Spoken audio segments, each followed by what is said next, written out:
అమ్మని సరస్వతీమూర్తిగా చూపిస్తున్నారు మన శంకరులు.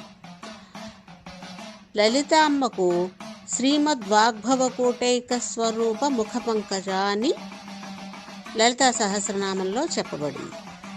ఇంకా ఈ శ్లోకంలో సరస్వతీమూర్తిగా అమ్మని శరత్కాలపు వెన్నెల వంటి శుభ్రమైన వస్త్రములను ధరించి చంద్రుడిని సిగలో తురుముకుని వరదముద్రను అభయముద్రను 2 చేతులతో, అక్షమాలను పుస్తకాన్ని మరో 2 చేతులతో ధరించిన చతుర్భుజి అయిన ఆ తల్లిని కొలిచిన వారికి పండితులను రంజింపజేయగల పాండిత్య ప్రకర్షని అమ్మ ఎందుకు ఇవ్వకుండా ఉంటుంది? తప్పకుండా ఇస్తుంది. ఆ కవిత్వంతో వారు లోకంలో ఉన్న అందరినీ, మన లాంటి వారందరినీ కూడా రంజింపజేస్తారు మన శంకర్లాగా. ఇక ఆ పాండిత్యం ఎలా ఉంటుందంటేట, అది తేనె, పాలు, ద్రాక్షారసం అంత తీయగా ఉంటుందిట. మరి అన్నీ తీపే కదా,